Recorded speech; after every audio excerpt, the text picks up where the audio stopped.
All right, all right. Hello, happy Friday. Greetings to everyone. Welcome to Sabby Sab Show on Revolutionary Blackout Network. I'm your host, Sabrina Salvati. So, guys, we have an interesting story tonight. Let me go ahead and share my screen here. I'm going to show you the thumbnail. Some of you in the chat, if you are rather young, you may be asking yourself, who the hell is Neil Young? So, tonight, we are discussing, share my thumbnail, Neil Young versus Joe Rogan and Spotify. I'll tell you about that in just a second and explain to you who Neil Young is if you don't know who he is. And we're going to talk about Biden reset. So that came out this morning.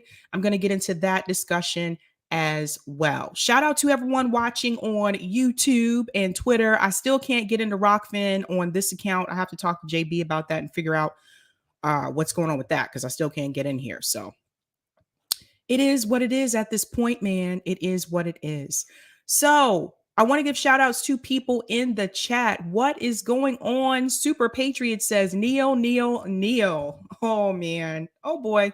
Dana Fairbanks says, old man, take a look at my life. I'm a lot like you. I'm assuming that is a quote from a Neil Young song. I only know 2 songs by Neil Young, and that's Rockin' in the Free World and Heart of Gold. Those are the only ones I've heard from him. Lawrence Johnson says, I've been a miner for Heart of Gold. There you go. Welcome, Lawrence. Greetings, Valerie says, hello, everyone. I say that Spotify's stock went down and their customer service have been overwhelmed with cancellations so bad they are telling people they can't unsub. Endless threads of help tips on my TL. I did not know about that. That is good to know. Welcome, Valerie. Greetings, Luca says Neil Young has always been against censorship until now. He is making a mistake. We'll get into that. What's going on? Gary says Spotify stock goes down because they are very generous to artists and collaborators and can't make that much money. What's going on? Chris says dinner and RBN. What are you having for dinner, Chris? What are you having? Shout out to Yipper99 says doobie. Oh, sorry, wrong show. Wrong show. That's my theme on my channel. Doobie. What's going on? Alex M says, hi, comrades. Shout out to Leroy. Always great to see you. Says, comrades, good day to you all. Greetings. Eric Gray says, what up, everybody? Shout out to V. Vincent, who says, evening, comrades. Evening to you as well. Malik. Malik says, hi, with a heart. With the heart. Shout out to Danny says Kent State. Oh, man. Oh, boy. Oh, boy. All right, let's go ahead and get into this. Now, I do want to go ahead and start with that Neil Young story. I was actually kind of surprised by this coming from Neil Young because I didn't see him as someone that would be an advocate for censorship. I didn't think he was that way. I guess I was wrong. But I'm going to play this clip for you here. Now, this was on MSNBC, so they were talking about this situation as well.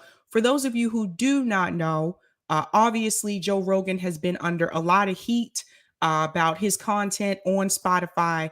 I can't get too deep into it because I am on YouTube, but I'm pretty sure you know what that is about. And some people have gone as far to the point where they are saying that they want Joe Rogan off. They do not want him on Spotify at all. And that is what this is about. Neil Young has decided to come out as one of those people. And I think Neil Young has made a big mistake here. Let me go ahead and share this video for you so you'll see what is going on and what has happened to Neil Young.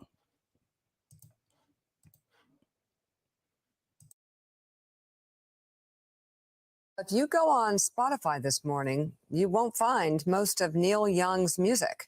The singer asked the streaming service to pull his work, accusing the platform of spreading COVID misinformation. In a letter to his management team, which he posted online and then deleted, Young wrote this: I'm doing this because Spotify is spreading fake information about vaccines, potentially causing death to those who believe the disinformation being spread by them. They can have Rogan or Young, not both. Young is referring to Joe Rogan, whose podcast on Spotify reaches an estimated 11 million listeners each episode. Rogan has been criticized for spreading misinformation about COVID and the vaccines. NBC's Emily Ikeda has more on the controversy. I just want to jump in for a second here. So again, I think this is an incredibly terrible mistake. I think that Neil Young doesn't realize he's not as big as he thinks he is. When it comes to a platform like Spotify, Joe Rogan does have the #1 podcast. It is the most watched podcast in the world. And I don't think he realized just how popular Joe Rogan is. Now, granted, don't get me wrong. Neil Young, yes, he's a musician. He's sang with different groups. I think at one point he was affiliated with Crosby, Steele, and Nash. Anyway, if you know who I'm talking about, if you've heard them before. But I don't think Neil realizes that when it comes to someone like Joe Rogan, this is not someone who's necessarily a political platform per se. Yes, he does have candidates come on his show. Yes, every now and then he does chime in about politics, but he's had so many different types of people on that show. So even people who are not into politics still watch Joe Rogan's show. And I think this is something that he didn't really think about before he decided to say what he said to Spotify. So basically, he gave them an ultimatum. Either you remove Joe Rogan's shows or I go. I'll go back into the video.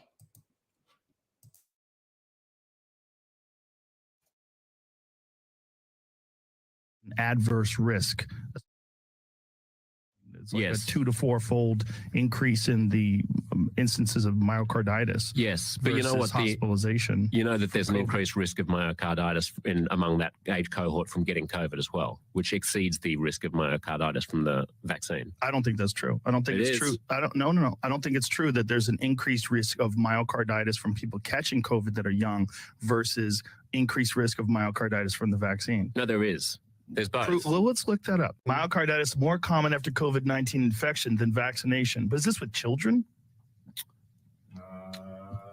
Yeah, we're talking about young people. Men and boys aged under 30 after this is what it says here. With children is the issue.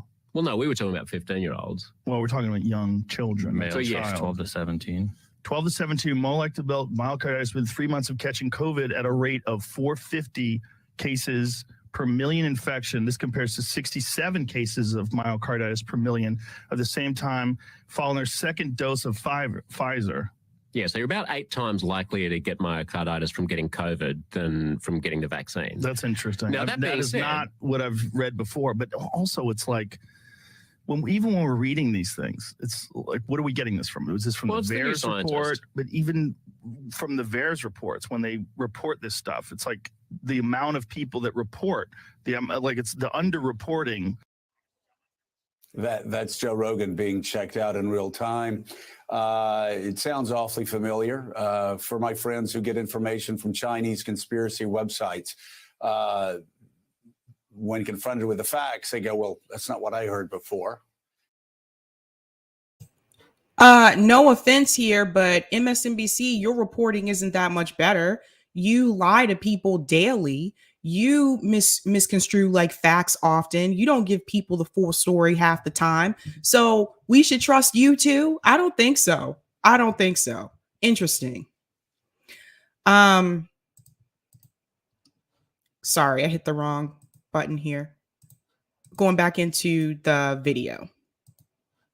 These are just ridiculous. Just ridiculous.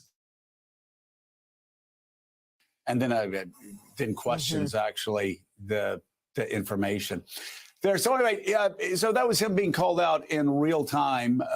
And as for Spotify, the company says it regrets Neil Young's decision, but hopes to welcome him back soon. Let's bring in right now senior writer for Rolling Stone, Andy Green, epidemiologist at the University of Illinois Chicago School of Public Health. Dr. Katrine Wallace. She was one of the doctors who called on Spotify to take action against Rogan's podcast for spreading COVID misinformation. Also, MSNBC chief legal correspondent and host of The Beat on MSNBC, Ari Melber. Doctor, let's start with you.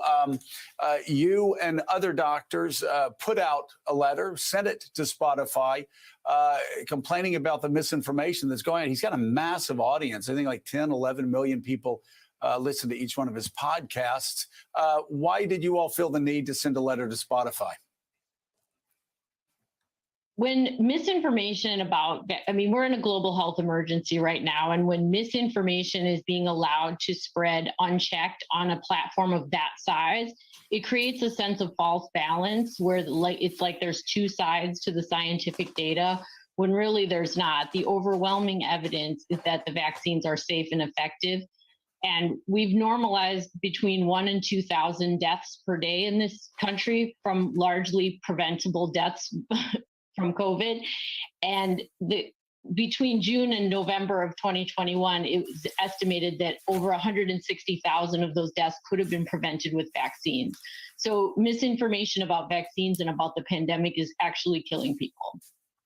So when you sent this information to Spotify, any reaction to these group of doctors expressing concern about the misinformation that 11 million people are hearing in podcasts? We did not get any response from Spotify ourselves. The first time we heard anything was yesterday when they issued a perplexing statement that they have a policy to moderate misinformation on their platform. And they said they have removed about 20,000 podcasts about COVID, but they didn't really say why they were removed or if it was because of misinformation. And there's nothing on their prohibited content listing on their website about the pandemic. So it's really hard to say why those were removed and not these other kind of egregious podcasts that go out to 11 million users. Yeah. So Andy, let me bring you in here. What's going on? So I do just want to chime in here for just a second, just to let everybody know. Joe Rogan has had his content removed before on YouTube and some of them on Spotify, if I remember correctly. So just want you to know that.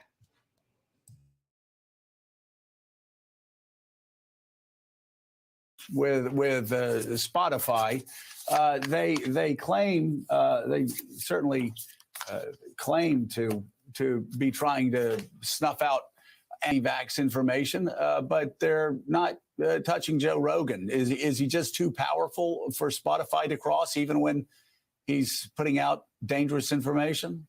Yeah, I mean, I think that Joe Rogan is their biggest superstar. And they paid him about $100 million, you know, and he is their biggest draw.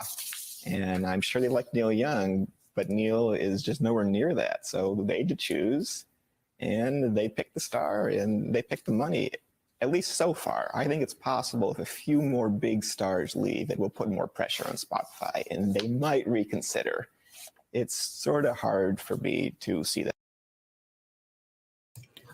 No, I think they're getting something incredibly wrong here. Neil Young is not as popular as they think. Do you know how many people have reached out to me and asked me, like, who is Neil Young?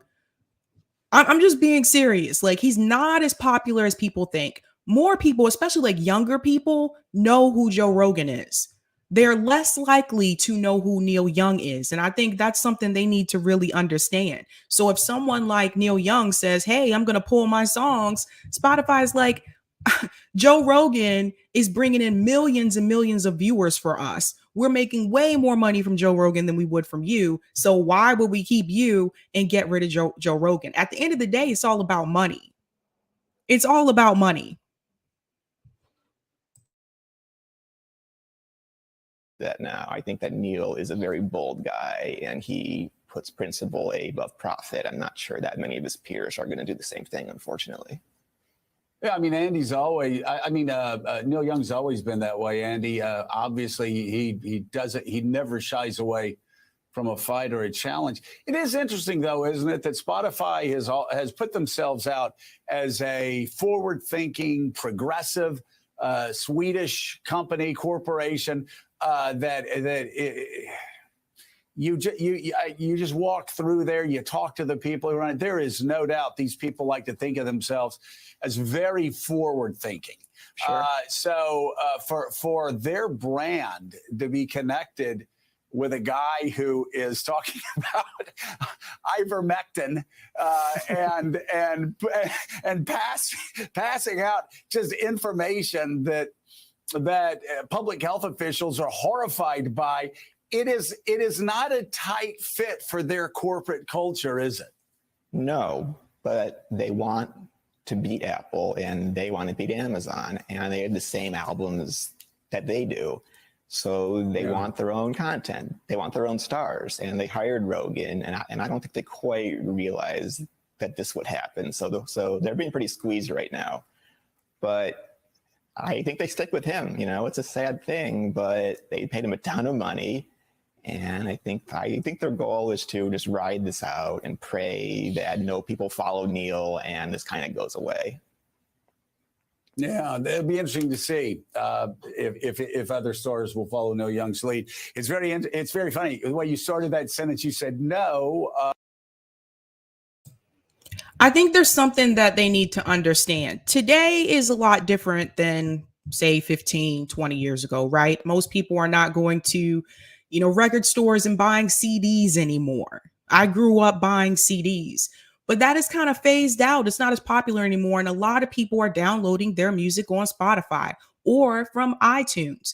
And the problem that I've noticed is, like, if you don't have an iPhone, then obviously you're probably going to use Spotify. Like me, I have an Android, so I download my music from Spotify. So I think what they may not fully understand here is that a lot of younger people are getting their music from these platforms instead of going and buying, CDs like I did, like back in the day.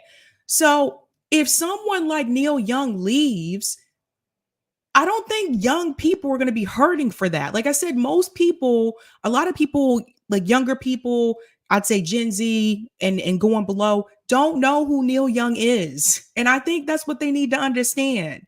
Like my parents, for example, are not downloading songs on Spotify or iTunes. My dad still has like a collection of vinyls. He still has CDs. He may get some of his music from Amazon. But other than that, like they won't use Spotify. They won't use iTunes. Like I just think that there's definitely a generational gap here. And I don't think Neil Young realized that he's not as popular as he may think, at least with the generation that is more likely to use those platforms over and over and over again. So I think this was a mistake for him to do this. He called their bluff. He did not win this hand. He was dealt a bad hand. He dealt himself a bad hand. Let's put it that way. And he's not winning this. He's not winning this. So I don't know, man. Like, I don't know. Now, I know I saw something this morning that Barry Manilow may be thinking about doing the same thing. Again, most people who are using these platforms, the younger generation, most of them do not know who Barry Manilow is. I mean, even me, I only know who Barry Manilow is because of Carlton from The Fresh Prince of Bel-Air, because he used to talk about Barry Manilow and that other guy, I can't remember his name. But even with me, I only know one song by Barry Manilow, and I don't even like that song. So I just think maybe if you had someone like Ariana Grande, if you had an artist that is really popular with like the younger generation that says, hey, I'm walking out of here if you don't get rid. And even in that case, you would need several of them. I don't think one person alone is going to do it. You would need multiple of them because, like I said, he's bringing in millions of viewers, millions. So they're not. I'm sorry, but I actually have a suggestion for Joe Rogan after this video plays. I'm going to tell you what that is. And it may be kind of wild. It may be kind of out there and crazy, but I want to get your opinion about it. They want, and you finished it with, they want to beat Apple, but I was going to finish your sentence for you. No, but they want the money. At the end of the day, Ari Melber, it all comes down to the money. Joe Rogan is a big draw, regardless of the conspiracies that he spreads, regardless of, whether it's Alex Jones type conspiracies or bad information on ivermectin. He has a huge following, and Spotify seems willing to allow him to put out dangerous information because they're getting even wealthier. Yeah, I think that's the big challenge. I think the science questions here are much clearer than the free speech debate. The doctor just told us 1,000+ preventable deaths. We've been through this long enough. We're journalists. We deal with facts. If the doctors, the scientists are telling you something, that matters. And I would say, Joe, you don't need a heart of gold. He really went there. He really tried to use a Neil Young song to prove his point. Listen, I want you to understand that when they talk about the doctors, notice they're only referring to the doctors that fit their narrative. They're like, well, the doctor just told you, the science just said, yes, that is true. But what about the other doctors who have also come on Joe Rogan's show and have said different things? They don't consider those doctors to be as credible, even though they are doctors and there's science involved with that as well. So again, it's like they pick out the people that will fit their narrative. Same thing when they bring doctors and they bring on lawyers and professionals onto MSNBC. They bring on people that are going to support their narrative. They don't bring on people who are going to outrightly disagree with them. That's why you don't see people like, hell, you'd never see me on there. Could you imagine if I tell them, yeah, the problem is the money. We have a class divide in this country. Stop voting for Democrats. Vote third party. You think they let me say that on there? No. They'd be like, cut. We got to go to commercial. We got to go. I'm going to go back in. To think about 1,000 to 2,000 people dying a day. Let's get this right. Let's get the right facts out there. I know we all care about that. Then when you turn to the free speech questions, it's trickier because, yes, I think the financial interests are well documented and that may be driving it. But Spotify is going through the growing pains that Facebook and other entities have gone through, where they first say they have values, then they say they want to make money, but they can do that within their values. Then they say they're just a platform. And, hey, platforms have all kinds of stuff on there, which is true. And then they run into these tests, which is, well, do you support this? And do you support that? And how far out do you want to go? What do your standards and policies really mean? Hey, thanks so much for watching. No thank. Okay. I have a crazy idea, something that I think would not just work for Joe Rogan, but would actually work for that platform. Joe Rogan wants to be able to say what he wants. He wants to be able to use free speech. Walk with me here. Just follow me. What if Joe Rogan went to Rockfin? I don't know how many of you in the chat know about Rockfin, but we're on Rockfin. I'm on Rockfin with my channel as well. But Rockfin is a place that people tend to go to when they want to talk about things that are a little bit more, I don't want to say conspiracy, but just a little bit more controversial, right? So they don't have to worry about being censored. So a lot of times you may see some commentators, they may do one part of their show on YouTube, but then if you want to see that full interview or the second part, you have to see that on Rockfin. In fact, Convo Couch does that. And Max Blumenthal also does that. He has a show on Rockfin that's separate from the Gray Zone on YouTube. So imagine if Joe Rogan came to Rockfin. Do you know how quickly Rockfin will blow up? Do you guys understand how quickly Rockfin's platform would jump through the roof? And then he can say whatever he wants, whenever he wants. He doesn't have to worry about this. And if Joe Rogan came over to Rockfin, think about how many people would follow him. How many of his subscribers, how many of the people that follow him on Spotify would follow him on Rockfin? And that would be a huge success for Rockfin. Now, for those who don't know, Rockfin is more like a worker co-op platform, but Rockfin would explode. Could you guys imagine what that would be like? He could bring all those 11 million followers over to Rockfin with him. Rockfin would explode. YouTube would be, Rockfin could rise above YouTube at that point. Spotify would be begging him to come back. Could you imagine if that happened? Just an idea. Just an idea. Not saying he has to do it, just an idea. Eric T says, I think Spotify looked at Neil Young's play count and laughed.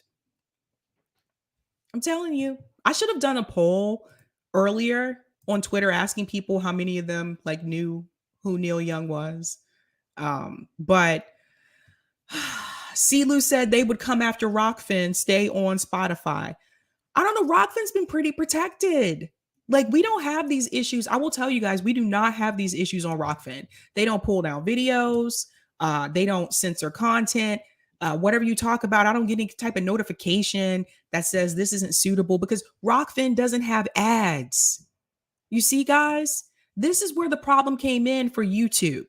I can't speak for Spotify, but for YouTube, this is where the problem came in. A couple years ago, when when YouTube's advertisers said, hey, we want to be able to advertise more, but in order for us to reach the people we're trying to reach, we need to advertise on advertiser-friendly content. That's where this comes from. A lot of people don't realize that. And they made it even harder. I'm going a little bit of tangent here, but they made it harder for people to monetize on YouTube as well after that. It used to be back in the day, if you started a YouTube channel, you could click, there was an option to click to add ads to your channel when you started your channel. You could just click to say, yeah, I want to add ads. Years later, YouTube changed that and they made the requirement that you had to get 1,000 subscribers and you had to get 4,000 hours of watch time. So when they changed that, it made it harder for people to monetize their channels. It's not even so much getting to the 1,000 subscriber point. It's getting those 4,000 watch time hours. That's what holds a lot of people up. So you have to have both. Even then, once you get to that point, then you have to deal with, is this going to be safe for ads? Are they going to, demonetize this video? Are they going to put a limited, mark on this video? Or is it going to be okay? And we don't make much from the ads anyway, by the way, just to let you guys know. We don't make much from the ads. Like you would have to have lots and lots of people watching you in order for you to really benefit from the ads. But it's just really interesting to me how things have changed, because back then you could say what you wanted on YouTube. If you go back and you find, look up a show that's old. I didn't mean to say it like that. Go look up a show that's been around for 10 years and go all the way back to their content that probably 8 years old. You'll see the difference. You'll see the difference. Where Pilgrim said 4,000 hours is a lot, especially if you're just starting out. Yes, it takes a long time. Even for me, I had already had the 1,000, but the 4,000, the watch time hours took the longest. And that didn't used to be a thing, right? YouTube used to promote your videos based on the number of views that you have. They changed their algorithm, and now they promote based on watch time hours. That's the big one, because that makes more money for the advertisers. If people are watching you longer, then the advertisers can show more ads in your video.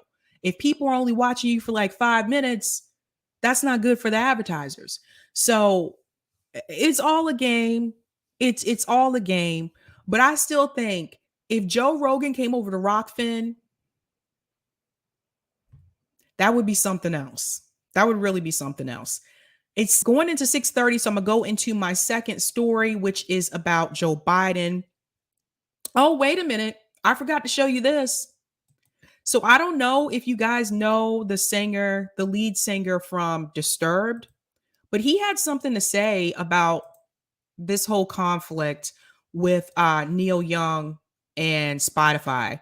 So Disturbed's David Draymond praises Spotify for removing Neil Young's catalog.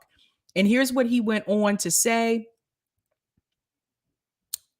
It said, where did it go? Where did he go? Where do you go? Where do you go? I want to know. Okay. Um The musician believes Rogan has been spreading questionable information, yada, yada. Today, in a tweet directed at Spotify founders and CEO Daniel Ek, Draymond wrote, I applaud you and Spotify for making the right call, preserving free speech and not capitulating the mob. I may not agree with everything Joe Rogan and his guests say, but they're entitled to have the forum to say it. Concerning free speech, the First Amendment of the United States Constitution states Congress shall make no law respecting an establishment of religion or prohibiting the free exercise thereof, or abridging the freedom of speech, or of the press, or of the right of the people peacefully to assemble and to petition the government for a redress of grievances. Cornell Law School summarizes the amendment as follows. The First Amendment guarantees freedoms concerning religion, expression, assembly, and the right to petition. So I thought that that was really interesting. Following this post, another user tagged both Draymond and Rogan and said, would love to see David Draymond go on Joe Rogan's podcast. It would be a great convo. So yeah, I thought that was really really interesting. David Draymond here. I hope it took you there. Okay, yeah, it did. Said, I just lost it. 1 second. Where do you go? I want to know. Where do you go? David Draymond, this is a tweet here. It says, I applaud you and Spotify for making the right call, preserving free speech and not capitulating the mob. I may not agree with everything Joe Rogan or his guests say, but they're entitled to have the forum to say it. Well said. Disturbed. Down with the sickness. Going to my second story, which is about Joe Biden. So this came out this morning. I'm going to share my screen here. This is hilarious because anytime you have to do this and you've only been president for 1 year, I just have to laugh. I'm sorry. This is too funny to me, so I have to laugh. I got to go there. Okay, so let me zoom in. So Joe Biden is basically trying to reset his presidency, ladies and gentlemen. So he's hitting the road to do that. He's on tour. When President Biden visits Pittsburgh on Friday, that was today, it will amount to the unofficial launch of a new strategy. Can't make this up. The president devised to shore up his political fortunes by changing how he spends his time. Never mind that Biden has already held 8 events in Pennsylvania since taking office, that Pittsburgh was the city in which he both began and ended his campaign, or that trips highlighting manufacturing have been a staple of the past year. In this reset, what's old is new. Biden's return to the Steel City for an event discussing supply chains, manufacturing, and his recently passed infrastructure law comes a week after he declared from the White House a desire to get out of this place more often and go out and talk to the public. On Friday morning, hours ahead of his arrival, a snow-covered bridge in Pittsburgh collapsed. Well, what do you know, ladies and gentlemen? I think that has something to do with the infrastructure. What do you think?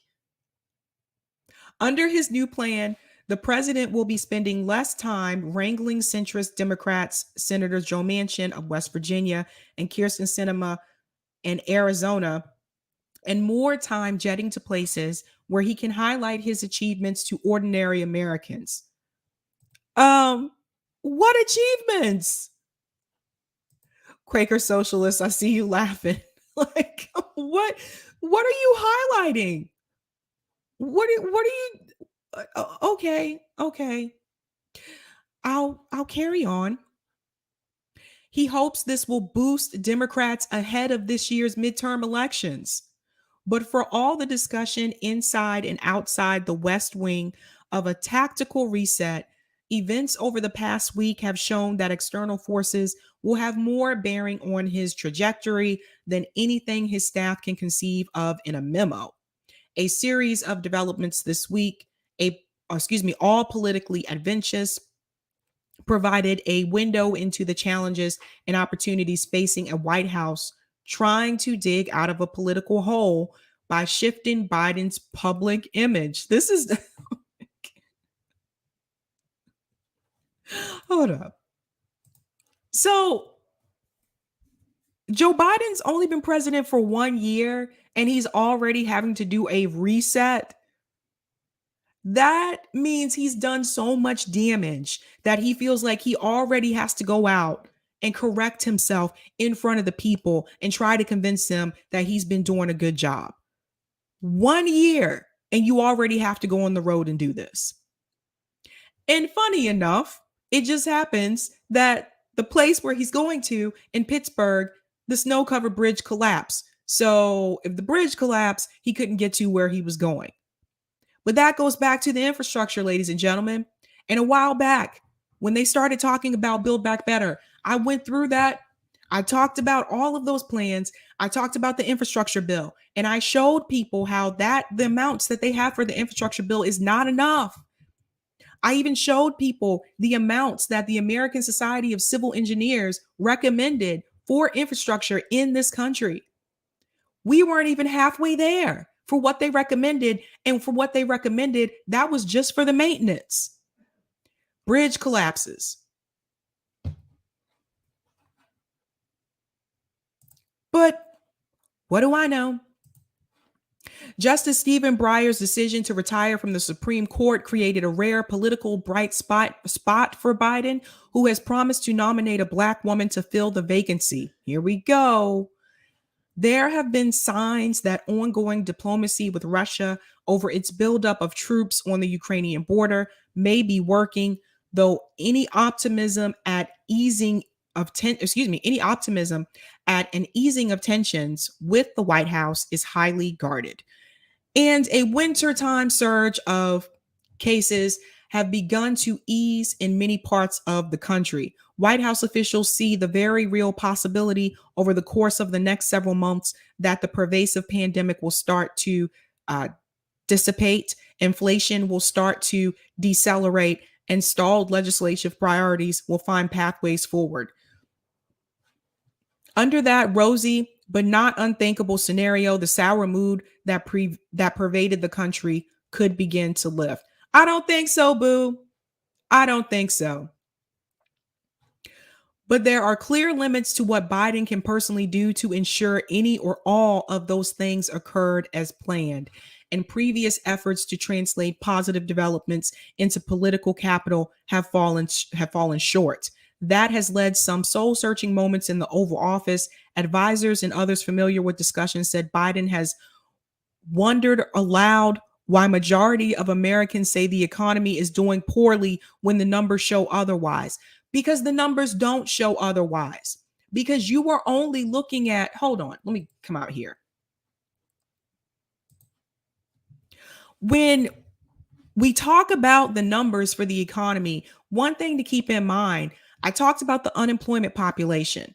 Just because you are unemployed doesn't mean you are actually tracked for unemployment. What do I mean by that? There were people who were kicked off of unemployment back in September, on Labor Day, mind you. If you were kicked off of unemployment, you are not tracked as unemployed. So there are people living in this country that are unemployed, but they have not filed for unemployment or they were kicked off of unemployment. That's how they track the numbers. So the numbers that Joe Biden's looking at, that his advisors have told him to look at, they're not true. It's not realistic. It's not realistic. Did you also know that if you are unemployed and let's say you live with your parents, let's say you graduate from college, you move back home and live with your parents, and let's say you were laid off. Did you know that you also may not be tracked in an unemployment rate? Because you live with your parents. So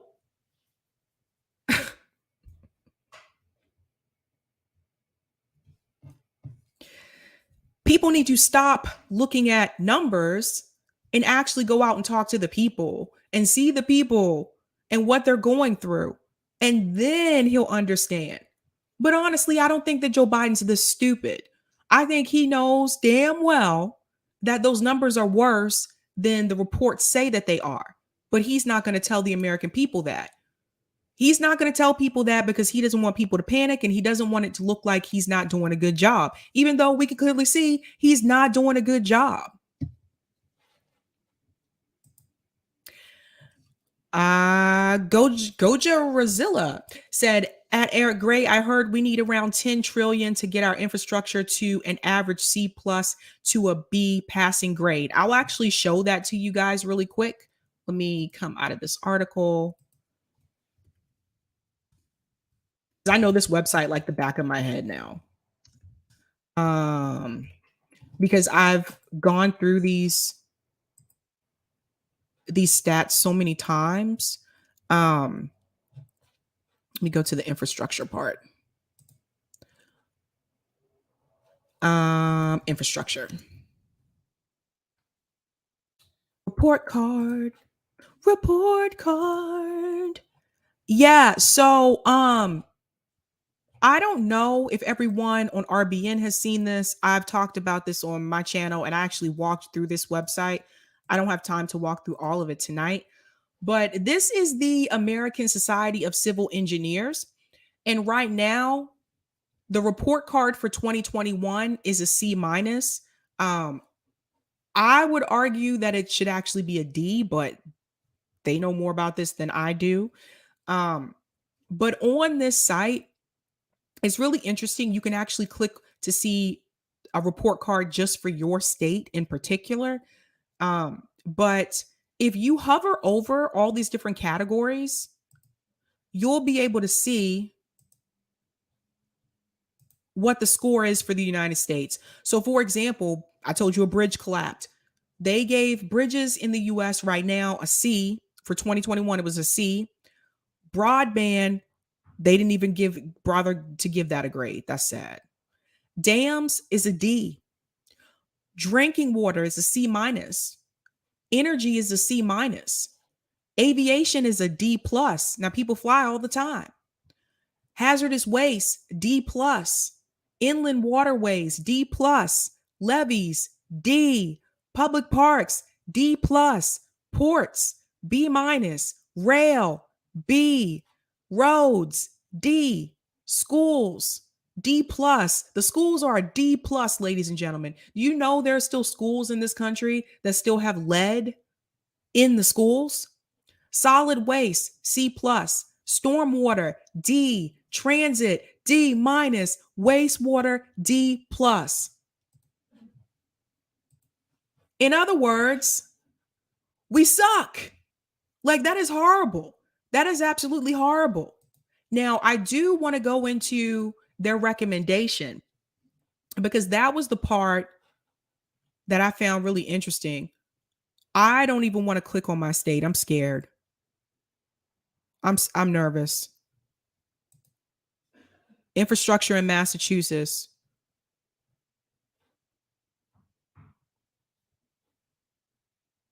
Wow.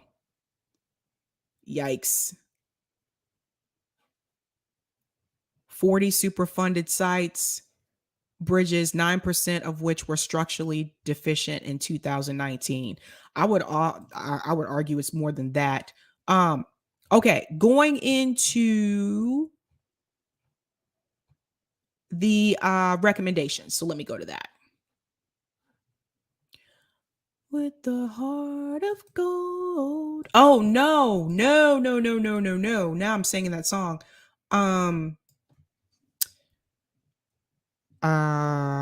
Recommendations.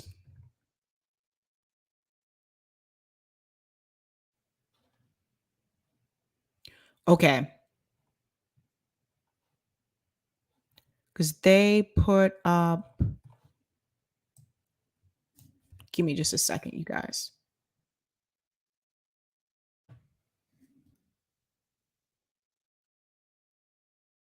infrastructure spending. Okay.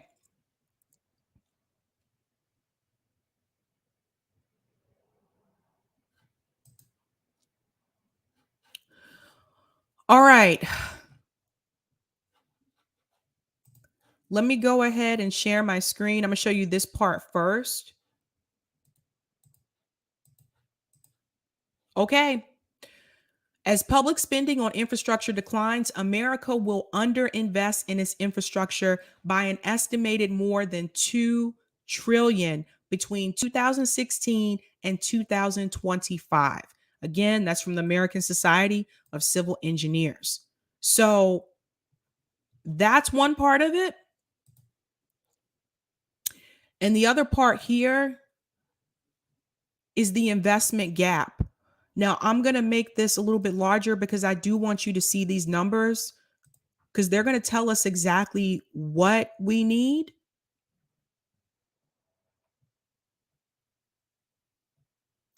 And the cost of not having it. So ASCE discovered in its 2021 study, Failure to Act, Economic Impacts of Status Quo Investment Across Infrastructure Systems. Failing to close this infrastructure investment gap brings serious economic consequences. By 2039, continued underinvestment in our infrastructure at current rates will cost 10 trillion GDP, more than 3 million jobs in 2039, 2.24 trillion in exports over the next 20 years. That's what it will cost us by not investing in our infrastructure or under investing in our infrastructure. So that is important to note. And as I go down, by 2039, America's overdue infrastructure bill will cost the average American household $3,300 a year or $63 a week. The good news is that closing America's infrastructure gap is possible with big, bold action from Congress, continued financial support from states and localities, and smart investment and management by infrastructure owners. Now,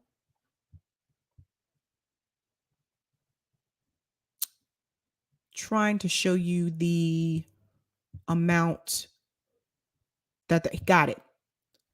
We're just paying about half of our infrastructure bill. The total investment gap has gone from 2.1 trillion over 10 years to 2.5 trillion over 10 years.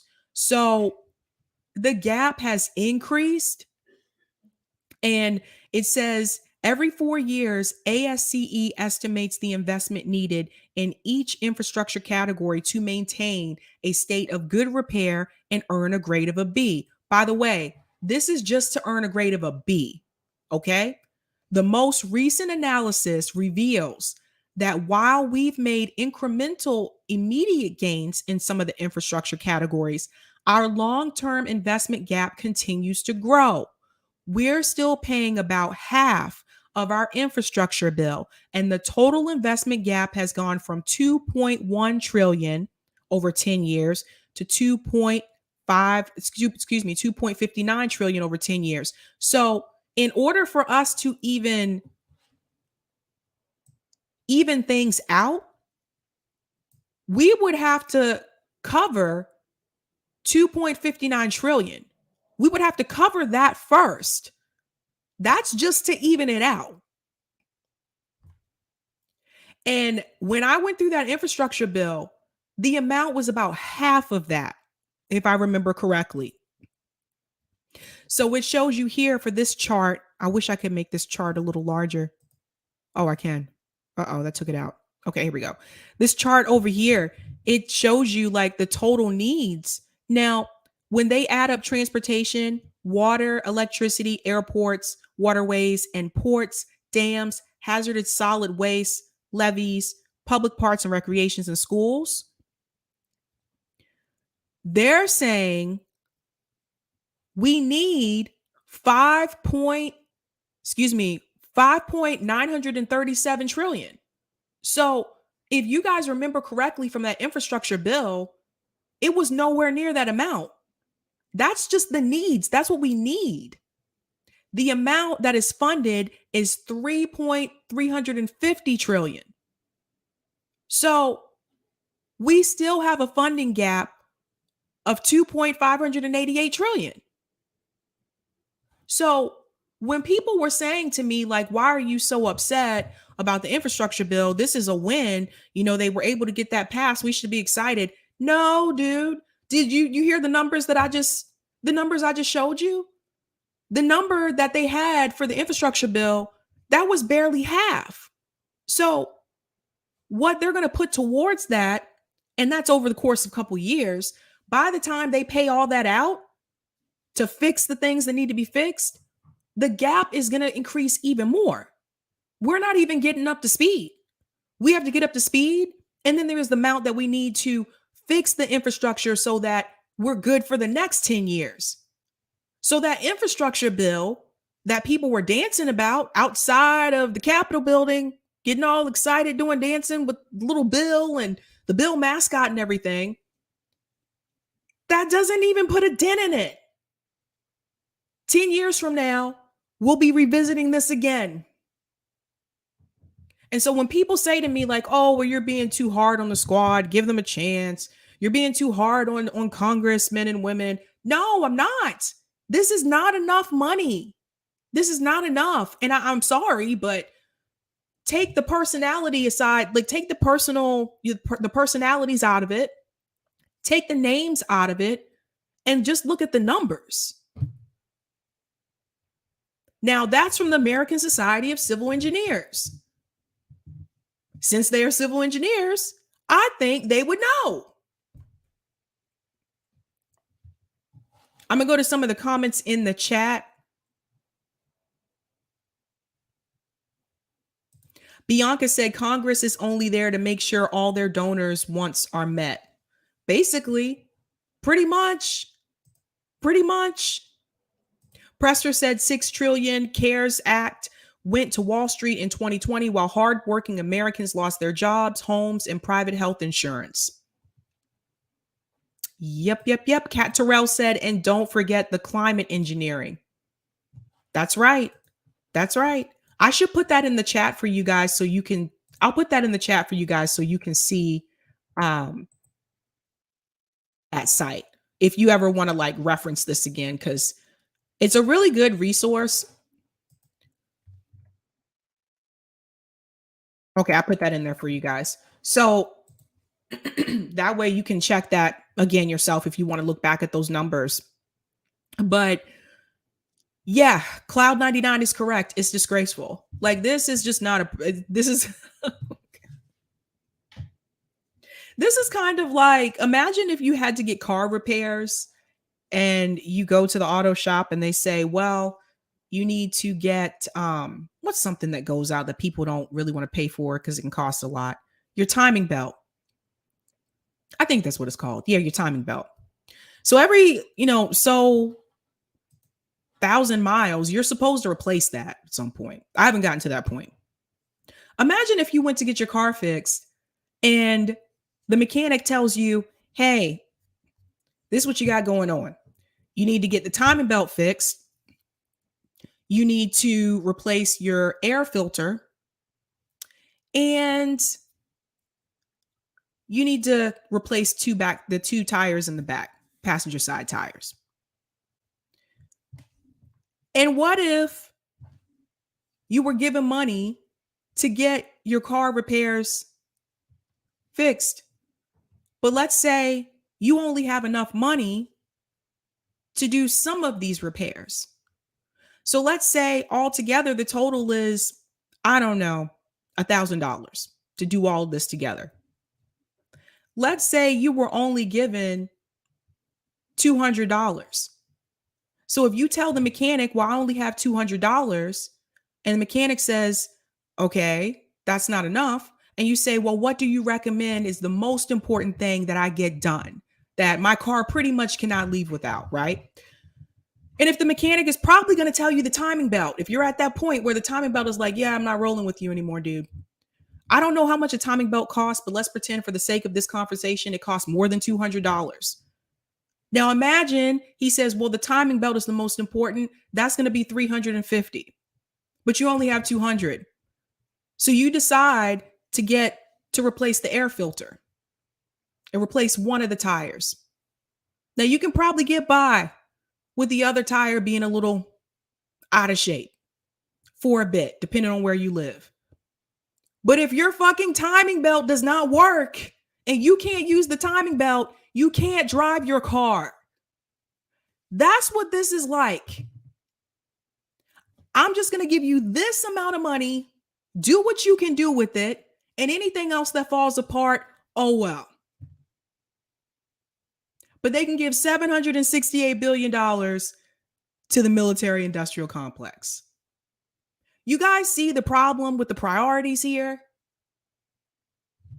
We need to have our infrastructure. We need to have it fixed, and it needs to be upgraded. So when I think about what Joe Biden has been doing, like his first year, when I think about his presidency, I don't think a road trip is going to cut it, bud. You would have to do a lot of changes. You would have to seriously change people's lives for the better. You would have to cancel student loan debt. You'd have to give everybody health care in this country. You'd have to pass a living wage pass. You'd have to decriminalize marijuana or legalize marijuana. You'd have to get rid of private prisons. You'd have to get rid of mandatory minimums. You have a long list of things that you would need to do to reset your presidency. And right now, you are not on track to do that. You going to talk to people in Pittsburgh is not going to change anything. You have failed. And if you were on The Apprentice, Trump will probably look at you and say, you're fired. And in this case, I think he should be. This is absolutely ridiculous what he's done this whole year.